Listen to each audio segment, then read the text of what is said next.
Bienvenue sur Tribu Indé, le podcast des freelances et des créateurs où l'on aborde les vrais sujets pour progresser et mettre en place les bonnes stratégies afin de structurer son activité et s'épanouir en tant qu'indépendant. Et cette semaine, on inaugure un nouveau format avec Thomas Burbidge.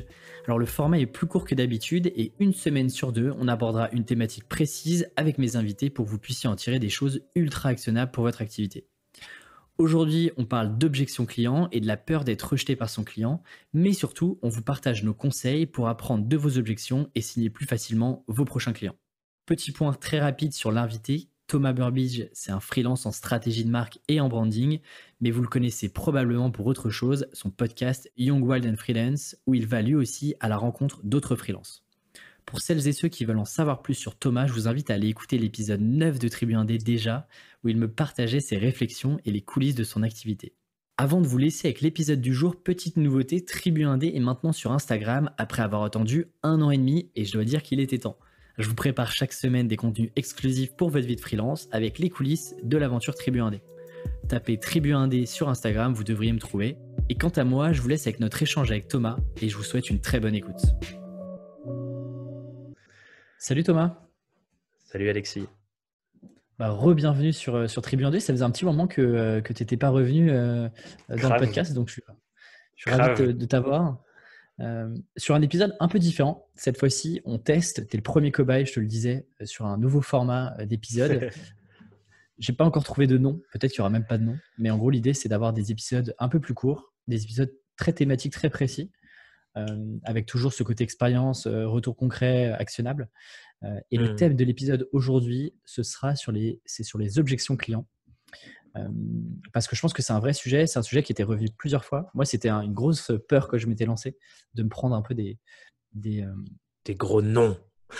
Exactement. Et en fait, finalement, ce qu'on s'était dit, c'est que la thèse de l'épisode, c'est ça, c'est que en gros, les objections, elles font partie de l'aventure. Dans tous les cas, tout le monde aura connu au moins une objection. Et le truc, c'est que on ne pourra jamais s'en séparer, quelles que soient les actions que tu peux faire. Donc, en fait, le truc le plus simple à faire, c'est de comprendre pourquoi tu te prends ces objections-là, pour éviter d'avoir toujours les mêmes à chaque nouveau client, et surtout de les traiter, d'en faire plutôt une force. On va parler aussi de force marketing, parce que je pense qu'on est convaincu que c'est un excellent outil marketing. Donc, écoute, sans plus de transition, je te propose qu'on attaque le sujet. De ton point de vue, pourquoi est-ce que les objections, justement, ça fait peur aux gens? Ouais. C'est vrai que c'est un super sujet et je pense que ça revient beaucoup et ça parle, en premier lieu, je pense que ça parle à un truc très, très humain. Je ne sais pas si tu as lu ce bouquin d'ailleurs, Les 5 blessures de Lise Bourbeau, un truc un peu dev perso et tout, un bouquin référence là-dedans qui parle de 5 grosses blessures qu'on a quand on est enfant et qui alimentent des peurs qu'on a. Et il y en a une, c'est la peur du rejet ou la blessure du rejet. Et j'ai l'impression que c'est un truc qui est vrai pour nous tous. Et quand tu es indépendant et quand tu te frottes tu proposes des choses de plus en plus à différents clients qui ont différentes spécificités, forcément, tu es face à du rejet potentiel. Et je pense que la raison pour laquelle ça fait peur, c'est que quand tu es indépendant, tu t'identifies beaucoup à ton travail. Genre, tu as l'impression que ton travail, c'est toi, tes tarifs, c'est ta valeur en tant que personne. Et quand on prend c'est pas un nom genre pour le travail, c'est presque un nom qu'on prend pour sa personne. Donc ça, tu vois, j'ai l'impression que c'est un truc qui fait très peur aux gens en fait. Parce qu'ils se disent je vaux pas assez, entre guillemets. Effectivement, et c'est ce qu'on se disait, c'est aussi en fait finalement un retour marché qui te fait comprendre qu'il y a un moment ou un autre, tu n'as pas suffisamment été clair, ou en tout cas pas explicite, ou qu'il y a quelque chose qui ne va pas, pour qu'on te pose une question qui généralement en plus te dérange un peu, que tu as parfois du mal à justifier. Et ça, c'est un truc qui est jamais agréable, surtout quand tu es en négociation client, quand c'est une mission importante, que tu as vraiment envie d'avoir. En fait, tu n'as juste pas envie d'avoir des objections qui sont en plus galères à résoudre, quoi. Mais je pense que ça part aussi d'un espèce de fantasme qu'on peut avoir de un freelance qui marche bien ou un indépendant qui marche bien, il a un oui direct tout le temps. Alors que c'est pas le cas. Et nous, toi, je sais que c'est pareil que moi. Des objections, on en a eu. Des négociations, on en a eu. Des fois où ça n'a pas marché, on en a eu. Et c'est normal, en fait. Et comme on disait dans la thèse, ça fait partie de l'aventure. Et même, j'ai envie d'aller plus loin que de dire que ça fait partie de l'aventure. J'ai envie de dire que c'est une super bonne nouvelle de recevoir ces objections. Et on va rentrer dans pourquoi. Mais clairement, je pense que ça vient de ce fantasme. Et le truc que je voulais dire par rapport à ça aussi, c'est en fait, j'ai l'impression le premier travail à faire, c'est de créer cette différenciation entre je ne suis pas mon travail, je suis une personne Mm. complète et ce que je fais dans mon travail, ce que je produis, ce que je propose à mes clients, c'est pas moi en fait. Ouais, c'est-à-dire que je pense que surtout quand tu passes du temps, en fait, généralement quand tu sors du salariat, tu es tout seul, tu es freelance, tu as presque bâti en fait ta propre activité, tes offres, un peu de tes mains avec ton jus de cerveau à toi. Et donc, tu peux très vite prendre à cœur en fait des rejets que tu peux avoir sur OK, mais en fait, ça connecte pas avec ma cible, les gens comprennent pas Hmm. ce que je fais, les gens sont pas prêts à payer alors que moi j'y vois de la valeur, etc. En Ou fait, moi, c'est pas je suis pas assez bon, je suis pas assez ci, je suis pas assez ça, toutes ces histoires-là aussi. exactement. Et en fait, c'est ni de la faute à 100% du client qui comprend pas la valeur, mais c'est pas non plus 100% de notre faute si en gros on a C'est des clair. rejets. Et en gros, c'est juste une question de un peu de trade-off où il va falloir jouer et comprendre pourquoi est-ce que d'un côté ça peut euh, mal aller de notre côté et de l'autre les clients comprennent pas et connectent pas et donc c'est un peu l'idée qu'on va développer plus tard. Tu me prenais aussi l'exemple de la métaphore du voyant sur le dashboard de voiture. Ouais, j'allais y Ça, c'est venir. J'allais, j'allais dire en gros, en fait, c'est un fait très neutre de se prendre une objection. Et souvent, j'ai l'impression qu'on y attache une grosse valeur émotionnelle de un non, c'est horrible. Mais c'est pour ça que j'aime bien cette métaphore par rapport à la voiture. Et bon, je sais que on n'était pas dans des cas jusqu'à maintenant où on avait besoin de conduire en étant à Paris tous les deux, etc. Conduis ta voiture, tu sais, as le dashboard devant toi et tu as des petits voyants. Parfois, ils sont verts, parfois, ils sont rouges. Et c'est juste des informations. Et quand c'est rouge, souvent, ça veut dire, ah tiens, il y a ce petit truc dans le moteur qui ne fonctionne pas. Tu devrais aller vérifier et corriger quelque chose. Et en fait, les objections, c'est exactement la même chose. Mais pas pour une voiture, mais pour la manière dont on construit notre activité, nos présentations, notre marketing. C'est juste un petit voyant qui s'allume en mode, hé hé, fais attention à ce petit truc-là. Tu devrais aller y jeter un coup d'œil et corriger. Et c'est très neutre finalement, c'est comme avec une caisse. Quand notre voiture nous dit attention, tu manques d'huile dans ton moteur, c'est pas une raison pour laquelle on commence à se déconstruire et à pleurer et à se dire ah mon Dieu, je sais pas conduire une voiture, c'est horrible. Et puis, Donc c'est ça la comme tu dis, métaphore. comme tu dis, tu vois, tu as des voyants rouges sur lesquels il va falloir faire quelque chose rapidement. Et puis, tu as aussi des voyants et des questions que nous, on prend comme des objections, mais qui sont en fait des questions ultra légitimes pour un client Clairement, ouais. et qui peut montrer justement parfois un intérêt plus qu'un autre. Si tu vois, un client ne te pose aucune question, à l'inverse, je trouve ça presque suspect, tu vois. C'est que Ouais, soit grave. il comprend pas vraiment ce que tu lui apportes et lui a une idée préconçue de ce que tu vas lui apporter et en fait, in Hmm. fine, ça va pas marcher. Ou alors, ça connecte pas, tu vois. Il se dit, on laisse tomber et en fait, tu as 80% de chances que la mission ne se fasse pas parce que en fait, il n'a pas compris, il n'a pas cherché. Donc, tu vois, il y a aussi plein de types d'objections. Il n'y a pas que des objections pardon, sur OK, c'est trop cher, tu vois. C'est une des grosses objections dont Grave. on reviendra plus tard, mais il y a aussi des questions que l'on peut prendre comme des objections, mais qui sont en fait qui te permettent d'aller chercher un nouvel argument pour montrer que ton offre elle est pertinente pour la problématique de tes clients, etc., etc., quoi. Grave, grave. Et pour suivre sur cette idée-là, je sais que c'est un truc que toi, tu as beaucoup fait quand tu t'es lancé, presque d'aller les chercher en fait. Tu vois, cette espèce de recherche terrain, de se dire en fait, je vais aller chercher toutes ces questions, je vais aller chercher toutes ces incompréhensions côté client, sans forcément proposer quelque chose du coup au début, mais aussi pour se demander comment j'utilise tout ça pour structurer une offre en réponse, quoi. Ouais, typiquement, j'en parle pas mal et assez souvent. Et c'est marrant, c'est quelque chose qui est. En fait, j'ai l'impression que tout le monde est au courant de ça, mais très peu le font vraiment. C'est Grave. globalement la recherche client. Et la recherche client, c'est ni plus ni moins que d'aller discuter avec sa cible, prendre un café, faire un appel, échanger par mail, etc. Et donc, en fait, tu as deux cas de figure. Soit tu fais ça avant de te lancer ou avant de proposer une offre et avant d'avoir tes premiers clients. Mais en fait, tes premiers propositions commerciales, tes premiers appels clients, ça fait partie de ta recherche client. Typiquement, C'est clair. moi, dans la mesure du possible, j'essaie d'enregistrer toutes les conversations que je peux avoir. En plus, ça facilite. Aujourd'hui, beaucoup se fait sur Zoom, sur Hangout, sur peu importe l'application. Je demande toujours à mon client si je peux l'enregistrer à des fins personnelles pour moi. Et en fait, ça me permet aussi de récupérer. Tu vois, tiens, il m'a posé, ça fait 3 fois qu'on pose la même question, alors que Ouais. je pensais l'avoir dit, c'est-à-dire que je l'ai dit de la mauvaise manière. Et ça permet vachement d'affiner ses offres. Moi, au démarrage, enfin au démarrage, non, il y a plutôt 6 mois, que j'ai commencé à changer un petit peu mon offre. Je vendais justement cette recherche client-là, non pas ce que j'avais fait pour moi, directement à des clients B2B qui faisaient jamais ça, tu vois. Ouais, En grave. fait, au démarrage, mon offre, elle n'était pas claire. Quand je parlais de recherche client, c'était pas clair, j'avais toujours les mêmes questions. Et ben, le fait de me confronter à mes clients sur des calls et tout, où je sentais que ça, tu vois, ils comprenaient pas le truc. Ils disaient ouais, ok, c'est intéressant, mais concrètement, tu es sûr que ça va nous aider, etc. Je me suis dit, ok, en fait, c'est juste que je suis pas clair sur l'objectif, c'est quoi le ROI, etc. Et en fait, ça permet aussi de se tester les objections, de roder son discours, d'affiner ses offres, d'être plus confiant, etc., etc. C'est clair. Et par rapport à ça, un truc qui est intéressant aussi, c'est que, comme tu le disais, c'est pas forcément qu'un truc que tu fais qu'au début. Pour moi, Mm. c'est un processus itératif qu'on doit toujours avoir et qu'il y ait toujours cette petite conscience qui cherche ça dans le coin de notre tête. Ça me fait penser à récemment, je faisais un atelier branding pour un de mes clients, pour une de mes startups, et enfin une des startups clientes. Et du coup, on était 8, je crois, 7 ou 8 dans l'atelier. C'était sur un environnement numérique. Et à un moment, il y a quelqu'un qui me dit, on ne connaît pas assez bien nos clients, on ne connaissait pas assez bien nos cibles. En fait, ils ont 2 cibles. C'est un truc en mode qui connecte 2 morceaux et qui connaissaient ni l'un ni l'autre assez. Et je me disais, ah putain, tiens, c'est marrant. Encore une fois, ils n'ont pas assez fait ce travail. Mais tu vois, ce n'était pas dans la phase où je leur proposais un truc, mais j'ai capté l'info à un moment où on travaillait ensemble. Et je pense qu'on doit tous Mm. faire ce truc-là aussi c'est toujours avoir les écoutilles ouvertes à n'importe quel moment, en fait, il y a du savoir qui peut être intéressant du marché, qui n'est pas forcément une objection, donc peut-être qu'on s'éloigne un tout petit peu, mais qui est importante. Et, euh, et je pense que ça fait écho à l'idée qui vient derrière, qui est en fait que les objections de nos clients, c'est une super bonne nouvelle parce qu'en fait, c'est comme si c'était nos consultants marketing.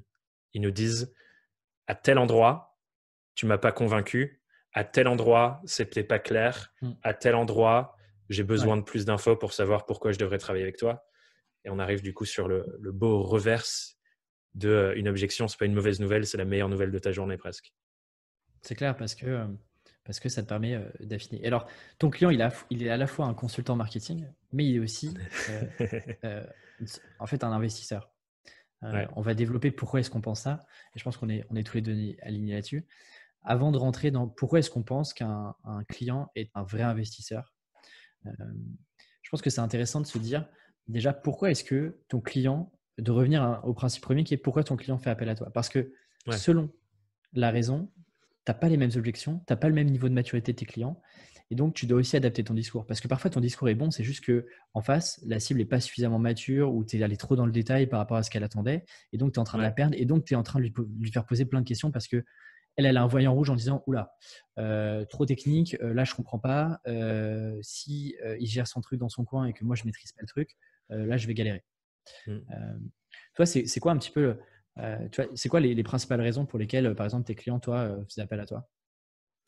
Pour moi, je pense que De pour manière très moi, globale. c'est ouais, de manière très globale. Pour moi, je pense que c'est beaucoup la méthode.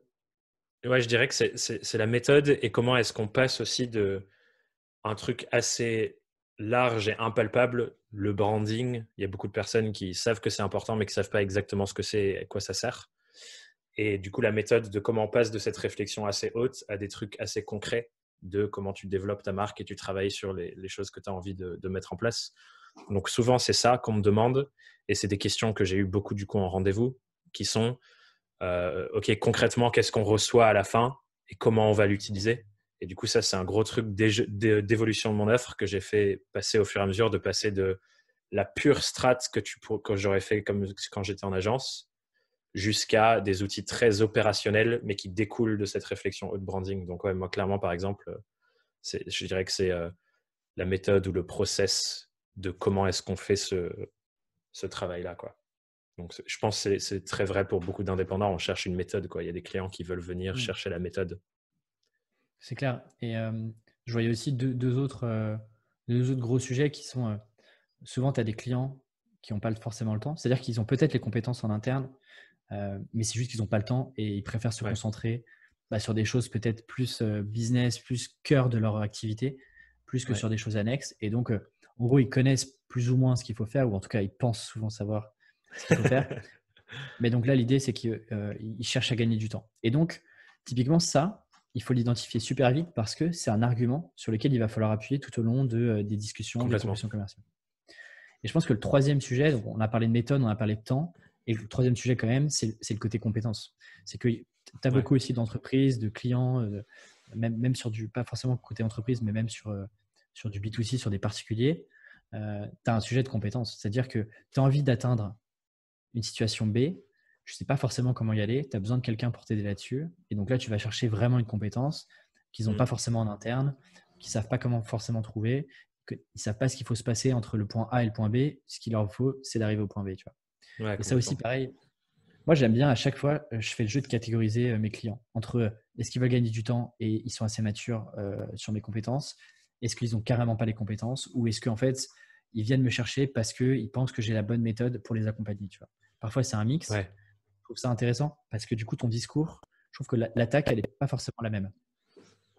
Ouais, c'est clair. Et il y a un truc qui vient de me venir en entendant la discussion, en miroir à moi aussi, ce que je fais pour mes clients startup. Je me dis, en fait, il y a peut-être une quatrième catégorie qui est le regard neutre et extérieur. Tu vois, Mm. ce sujet branding, par exemple, pour mon client actuel en ce moment Mm. sur lequel je travaille, c'est un vrai sujet parce que ils ont tellement baigné dans leur truc en interne qu'ils n'ont plus la vision omnisciente. Et Mm. moi, j'arrive avec un regard super frais qui fait que ma capacité de synthèse, elle est bien mieux placée pour vraiment leur donner un avis objectif. Et du coup, ça, je pense, c'est un autre truc aussi. C'est pas forcément le cas sur tous les métiers, mais sur certains secteurs, je pense que ça peut être le cas de, c'est l'espèce Mm. de miroir extérieur qui vient te montrer une autre voie, quoi. Effectivement. Et là, les gens se disent pourquoi est-ce qu'ils nous ont parlé d'investisseurs alors que maintenant on parle d'argent? Parce Ouais, qu'on y vient. In fine, quelles que soient les raisons pour lesquelles vos clients font appel à vous, c'est parce que derrière, ils veulent un retour sur investissement. C'est pas forcément un retour sur investissement chiffré, ça peut être on a besoin, je sais pas, d'avoir des illustrations parce qu'on pense que les illustrations vont nous créer notre image de marque, notre univers et donc on va pouvoir in fine sortir du lot, etc., etc.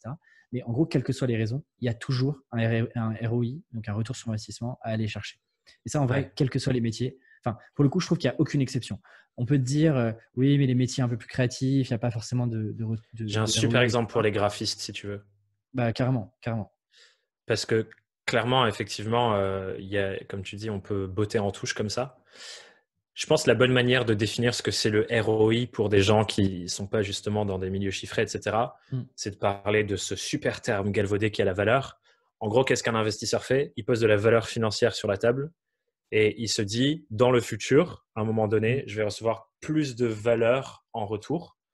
Et à mon sens, du coup, la question, c'est de se demander qu'est-ce qu'est de la valeur pour la personne en face de moi.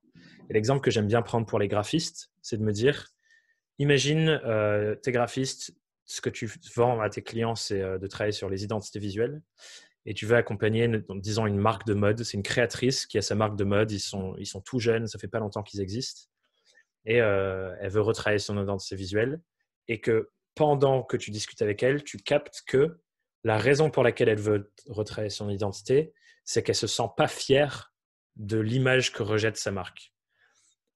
Qu'est-ce que c'est la valeur pour elle de recevoir une identité où elle se sent alignée, elle se sent fière? Ça a plein d'effets secondaires, entre guillemets. Imagine que tu n'es pas fier de ton visuel, il y a une part cachée de toi qui n'a pas envie de la montrer partout, qui a presque pas envie que les clients voient ton image de marque parce que bah, tu n'en es pas fier, quoi. Du coup, évidemment, quand tu fais du marketing et de la com, tu ne vas pas pousser à fond. Tu n'as pas envie d'investir dans de la publicité, par exemple, ou dans des grosses collabs qui vont te rendre très visible parce qu'il y a une part de toi qui n'a pas envie que ta marque elle soit vue.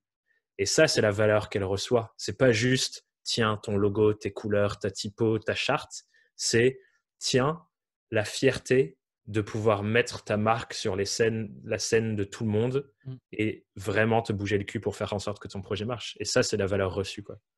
Et tu vois, in fine, je trouve que je pense qu'il faut assumer aussi un truc, c'est que in fine, il y a toujours une réussite, un objectif business. Ça peut être un objectif personnel, c'est-à-dire genre, même si par exemple tu t'adresses à tes coachs sportifs, et tu t'adresses à, je sais pas, des CEO de PME, tu vois, qui veulent se sentir mieux dans leur corps, prendre confiance en eux, euh, tu vois, peut-être ouais, se sentir plus à l'aise.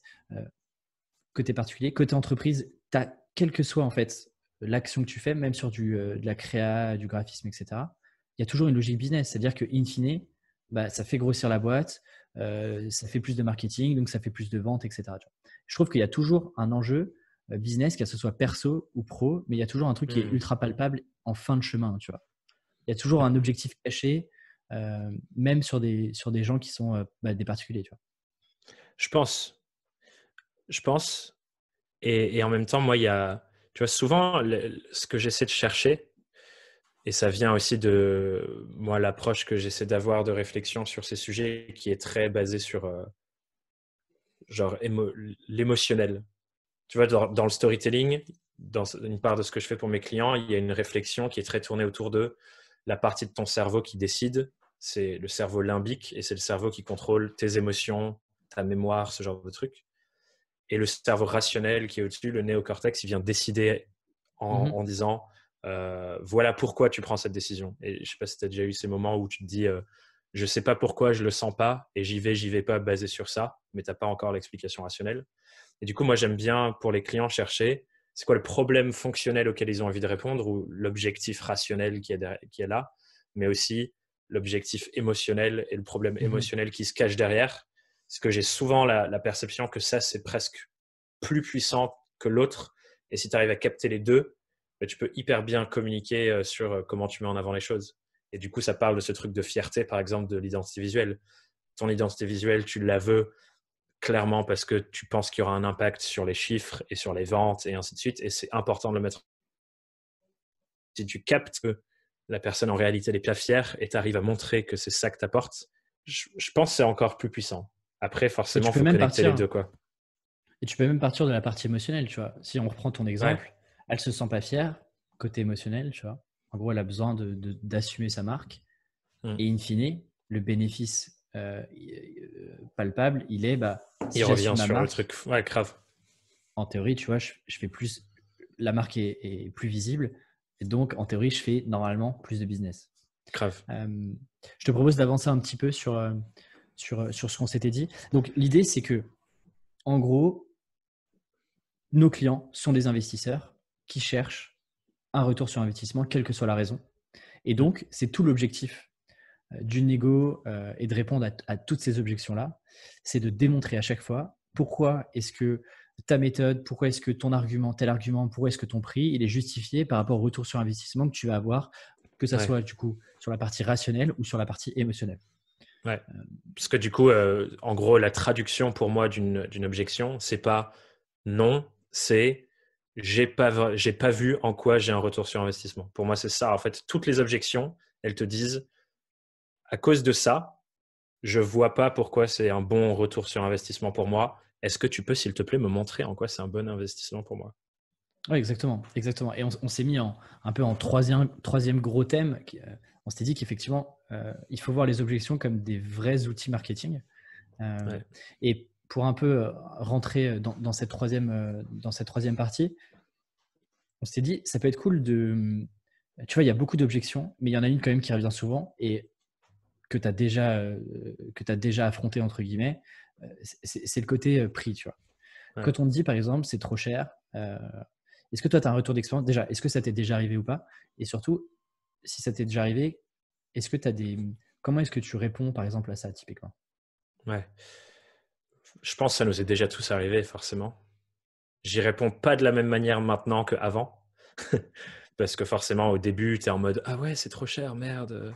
Et il y a tout le doute qui arrive, tu vois. Mais j'ai deux choses à dire à ça.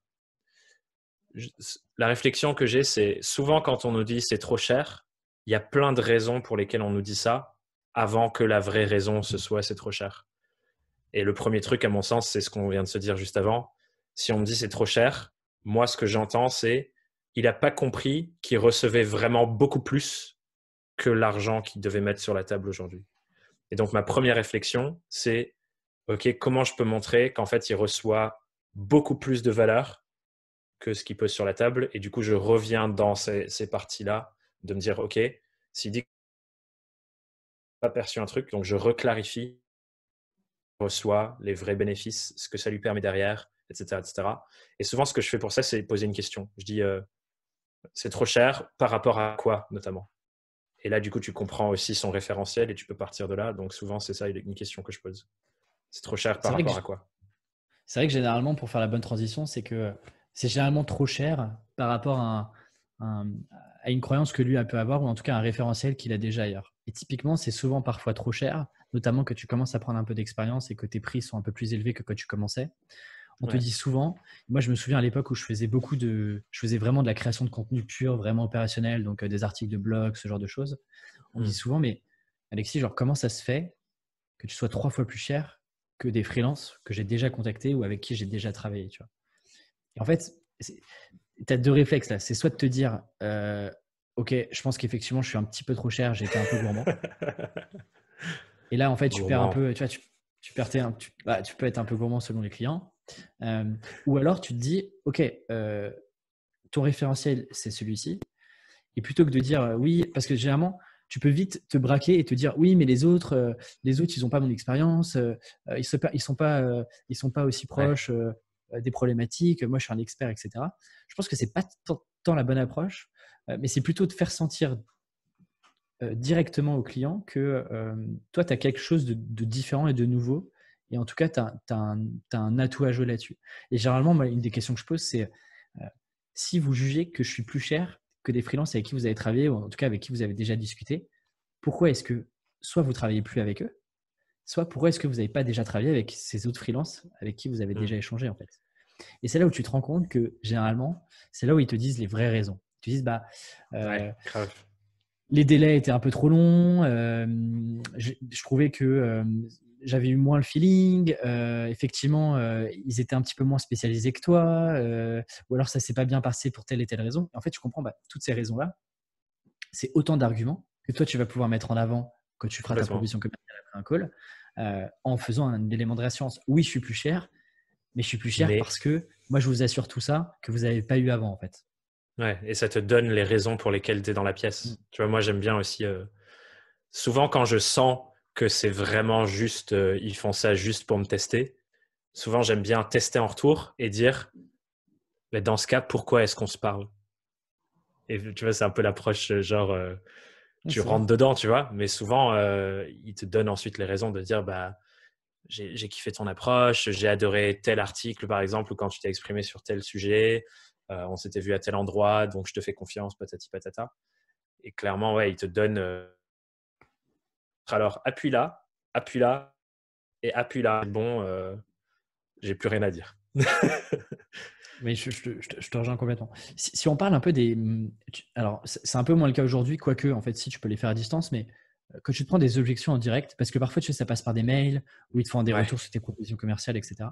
Quand tu es en direct, est-ce que toi, tu as des réflexes, par exemple, quand tu te prends une objection en direct, pour pas perdre tes moyens, justement, et te dire, OK, bah, du coup, OK, je vais baisser mes prix, ou effectivement, je me suis un peu trompé là-dessus, tu vois. Comment est-ce que tu fais Hmm. pour garder cette confiance-là et essayer de comprendre et un peu retourner aussi la situation pour te dire oui, mais c'est justifié pour telle et telle raison. Est-ce que tu as des conseils, une attitude à avoir, des choses que tu peux Ouais. partager?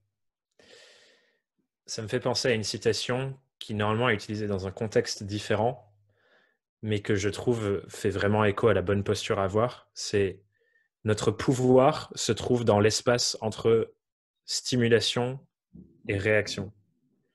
Et je pense que ce qui peut arriver très souvent quand on se prend une objection, c'est de réagir tout de suite et dire attendez, mais non, vous n'avez pas compris, et presque de couper la parole du mec Mm. et d'essayer de reprendre le dessus. Et moi, l'attitude que j'essaie d'avoir, c'est de me dire ok, je respire, je me mets dans une posture où je suis aligné, je suis bien sur mes appuis, Mm. et j'attends qu'il termine. Et ensuite, souvent, je reformule. Du coup, si je comprends bien, ce que vous me dites, c'est et là, du coup, tu peux calibrer déjà est-ce qu'il s'est mal exprimé ou pas, parce que souvent c'est le cas. Est-ce qu'il pense vraiment? Lui, il va reformuler. Et là, tu as vraiment l'assise de OK, voilà ce qu'il pense, voilà ce qu'il a peut-être mal compris. Et là, tu prépares une réponse informée par rapport à ça, sans tomber dans la justification, parce que sinon, on rentre dans un jeu de je me défends, il se défend, je me défends, il se défend, et on n'avance pas. Mais vraiment plutôt de réorienter pour, comme on se dit depuis le début, montrer qu'en fait, c'est une Mm. autre perception potentiellement ou que les avantages y sont ailleurs et ainsi de suite, quoi. Et je pense qu'il y a aussi un autre réflexe à garder en tête, c'est ne pas être trop flexible. C'est-à-dire que parfois, Tu vois, on peut te dire, OK, je comprends, ça c'est cool ce que tu fais, mais nous, on avait plutôt en tête ça pour arriver à notre Hmm. besoin. Est-ce que ça, tu es capable de le faire? Et en fait, moi, je voyais beaucoup ça dans mes anciennes expériences quand je bossais à l'époque en startup, notamment sur des startups très tech. Ouais, Il y avait toujours des enjeux, tu vois, OK, est-ce que vous faites ça? Est-ce qu'il y a telle fonctionnalité? Et le réflexe, c'est de dire, parce que tu as envie de closer à tout prix le client, oui, oui, on oui, va oui, pouvoir le oui. faire. Et en fait, en arrière-boutique, c'est une galère. C'est une galère. Personne ne Grave. commande dans la boîte. Bref, c'est une galère. Et en fait, en freelance, tu peux aussi dire ça. Oui, oui, je peux aussi vous faire ça. Il n'y a pas de problème et tout, parce que tu as envie de closer à fond le client. Et moi, tu vois, peut-être que parfois, je me ferme des opportunités, mais j'aime bien me dire, non, moi, en fait, je vous ai proposé cette solution-là parce que je pense que potentiellement, c'est la bonne solution pour telle et telle raison. Et voici aussi ce qui a marché chez d'autres clients avec cette méthode-là, et voici les résultats, plutôt que de, tu vois, laisser trop une porte ouverte un peu à ton client en disant, ouais, ouais, je peux prendre ça, ça, ça. Et puis en cours de mission, il va dire, ah, d'ailleurs, est-ce qu'on peut aussi faire ça? Et tu vas dire, ouais, ouais, pas de problème, tu vois. Donc, il y a ce truc moi, j'essaye d'avoir aussi un scope qui est un périmètre de projet qui est presque un peu non négociable, tu vois. Grave. C'est- La raison pour laquelle je rigole, c'est que ça me fait penser à une histoire de. C'est Sam Ovens qui raconte ça. Il dit, si tu commences à dire oui à des trucs comme ça, comme tu viens d'expliquer là, c'est la porte ouverte à ce qu'un jour ton client t'appelle et te dise, hé mec, tu peux m'aider à venir bouger mon frigo et le mettre dans la grange, s'il te plaît? Et je trouve ça C'est trop ça. drôle comme image parce que c'est trop vrai, je trouve. Non, mais en vrai c'est exactement ça. Et je pense qu'une chose ici intéressante, euh, je pense que avant de passer un peu à la conclusion de l'épisode, ouais, c'est typiquement, tiens, c'est une erreur que j'ai faite il y a moins d'une semaine. J'envoie une proposition commerciale pour un client qui me contacte, ça se passe bien, on échange sur 2 rendez-vous, je lui envoie la proposition commerciale. Je fais l'erreur de débutant qui est, parce que j'avais pas trop le temps, etc., j'envoie la proposition commerciale comme ça, quoi. Alors que d'habitude, ce que je fais, c'est que souvent sur moi je me dis que c'est des propositions commerciales de plus de 5 000 euros, je fais systématiquement une réunion. C'est-à-dire que je Hmm. présente en live ma proposition commerciale. Là, je ne l'ai pas fait. Résultat des comptes, j'ai pas de nouvelles du client. Et réel, enfin, tu vois, genre vraiment, j'ai pas de nouvelles du client alors que c'est le Classic client qui est venu me shit. chercher. Donc peut-être que je te dirais, je ferai sûrement un petit update sur cette mission-là. Mais en gros, j'ai pas de nouvelles. Pourquoi? Parce que je suis sûr et certain qu'ils se sont fait une idée de la proposition commerciale avec leur prisme à eux et que du coup, moi, j'ai pas pu aussi justifier peut-être certains arguments parce que tu es Ouais, sur une présentation, c'est pas un roman, c'est pas un bouquin, il faut que tu sois assez concis. Et donc, il y a forcément des choses que tu peux pas dire et que tu aurais pu dire à l'oral. Et le fait de les faire grave. en live, de les faire soit en physique ou à distance et de présenter, partager son écran et présenter euh, sa présentation, bah, en fait, ça permet déjà de réassurer le client, d'en dire un peu plus que ce qu'il y a dans les slides ou dans votre doc, peu importe. Et surtout, de voir aussi le type d'objection et le type de questions que le client se pose au fur et à Grave. mesure du déroulé de la présentation. Et ça, ça a une valeur mais monstrueuse, quoi. C'est clair, c'est exactement ce que j'allais dire. J'allais dire ce qu'on se dit depuis le début, que les objections, c'est des cadeaux. C'est des cadeaux si et seulement si tu les captes. Et quand on Mm. ne présente pas nos propositions commerciales, et pire encore, quand on envoie juste un devis avec 3-4 lignes et notre signature en bas, on se coupe la porte de ça. Parce que tu peux ni les déconstruire en live, comme l'exemple qu'on donnait juste avant, ni les capter pour travailler dessus dans le futur. Et c'est un truc dont je pense on peut parler aussi. C'est quand tu captes ces objections, je vous invite Oui. tous d'ailleurs avec un exercice très concret. Toutes les objections que vous recevez, vous vous faites une liste, vous les gardez dans un Google Doc, dans Notion, peu importe l'outil que vous utilisez, vous avez une liste genre mes objections fréquentes, mettez une coche à côté à chaque fois, genre celle-là, je l'ai reçue 15 fois. Et à chaque fois, les objections qui sont haut de la liste, vous devez construire des outils marketing Mm. pour les déjouer. Ça peut être dans vos prêts, dans vos propals, sur votre site, dans la manière de vous pitcher, dans vos contenus si vous êtes créateur de contenu. Mais vous devez avoir ça en tête parce qu'une grande partie du rôle de votre marketing, c'est de déjouer les objections que vous recevez le plus souvent avant même qu'elles naissent dans la bouche de vos clients. Et c'est à Et ça que si ça deux sert aussi de les clients, recevoir. et si par exemple 2 clients types ont les mêmes objections, peut-être que le troisième, il vous donnera pas cette objection-là, mais croyez-moi, c'est sûr et certain qu'il y pensera à un moment donné. Donc en fait, Grave. au plus vite vous contrecarrez en avance ces objections-là, bah, au mieux en fait, il se sent rassuré parce qu'en plus, avec le temps, il se dit, c'est incroyable, il m'a amené dans son univers, il m'a installé sur le canapé, il m'a déroulé sa méthode, il a répondu avant que je me pose les questions. Et en fait, tu recrées une sorte d'univers autour de ce que ton offre, de sa problématique, etc. Je fais une sorte de gros travail les Américains ils appellent ça le reframing. Je sais pas, j'ai pas de traduction en français, mais Ouais, mais de reframing. recadrage, enfin voilà. Ouais. Et effectivement, je te rejoins complètement de documenter ces objections-là, même parfois de se noter en fait des réponses qu'on pourrait donner. Préfaites, quand on est moins à l'aise, clairement. Et parce que Thomas, tu vois, l'effet que ça cause, ça, juste avant qu'on arrive sur la conclusion, c'est qu'en fait, ce qu'on cherche, c'est que notre client se dise ce que la personne en face de moi a construit, c'est sur mesure pour exactement moi. Et c'est ça l'effet qu'on essaye de construire. Et pour faire ça, on doit avoir les objections en tête et on doit presque camper dans le cerveau de la personne, quoi. Exactement, je te rejoins à 100%. Ce que je te propose, petite conclusion, si tu avais une idée, ça peut être résumer ce qu'on s'est dit ou une idée que tu as envie de faire passer pour conclure cet épisode sur les objections clients, qu'est-ce que tu pourrais dire? Si tu hésites, je peux commencer. Vas-y, si tu l'as, toi, j'essaye de formuler ma phrase. Moi, je partirais sur quelques principes que je m'applique à chaque fois, que je trouve toujours bon à prendre. Alors, à prendre avec des pincettes selon vos compétences, votre métier, votre niveau de maturité. Mais par exemple, moi, des choses que je m'applique, je fais jamais de discount. Jamais, jamais, jamais. Même sur des missions long terme, je fais jamais de discount parce que je considère que ma valeur, enfin, le travail que je fais a une valeur X, ça n'a pas de sens, même sur une relation long terme, d'avoir un discount. Surtout sur du service comme ça. Souvent, gros red flag sur les clients qui promettent une relation long terme alors qu'on n'a toujours pas bossé ensemble. Et qui, en gros, surtout utilisent cet argument-là pour vous faire baisser votre prix, en tout cas pour demander des discounts. Généralement, ça arrive jamais. Plein de travail après. Exactement. Ça n'arrive jamais. Et ça, c'est d'expérience.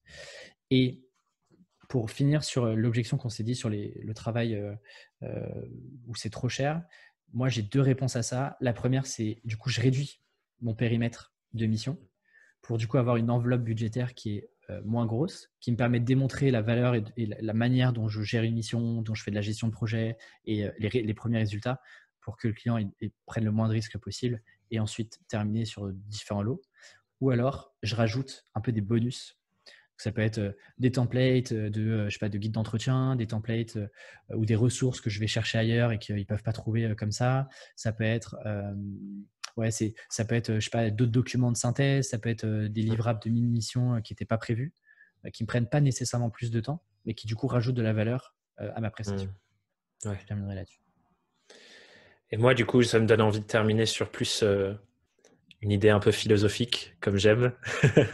Et je trouve que c'est le merveilleux équilibre entre nous deux. C'est ça qui est trop cool. Ce que je dirais, c'est une invitation. Les objections, on a l'impression que c'est une mauvaise nouvelle. Et finalement, ce qu'on vient de voir là, c'est que c'est finalement la meilleure nouvelle de nos journées de se prendre des objections de nos clients parce que ça nous permet de progresser, de nous améliorer. Du coup, la question que j'ai envie de poser aux gens qui nous écoutent, c'est quelles sont d'autres choses dans nos vies où vous avez l'impression que c'est une mauvaise nouvelle et dont vous avez peur, qui sont en réalité, si on cherche un peu, des cadeaux qui peuvent vous faire progresser et vous faire avancer. Et c'est sûr et certain qu'il y en a plein d'autres. Moi, j'en ai plein d'exemples, mais je vous laisse chercher. Merci Thomas pour cette conclusion d'épisode. Ravi d'avoir testé ce premier format avec toi. J'espère que n'hésitez pas à nous dire, à envoyer un petit message à Thomas ou à moi directement pour me dire ce que vous pensez de ce format-là. Si on réitère ou pas avec d'autres invités ou même Thomas, ce sera avec un plaisir de te recevoir de nouveau sur le podcast. Merci à toi. Je te souhaite. Merci à toi, Alexis. Long Ride and Freelance et puis ton activité. Et puis je te dis à très vite. À bientôt. Ciao, ciao. Salut Thomas. Merci d'avoir écouté l'épisode jusqu'au bout. J'espère que l'épisode vous a plu. Et si c'est le cas, je vous conseille fortement de rejoindre la newsletter du podcast où je partage les meilleurs contenus que je découvre chaque semaine pour vous faire progresser en tant qu'indépendant. Tout est sur tribuindé.com/newsletter. Bien évidemment, c'est entièrement gratuit. Et quant à moi, je vous retrouve très vite pour un nouvel épisode.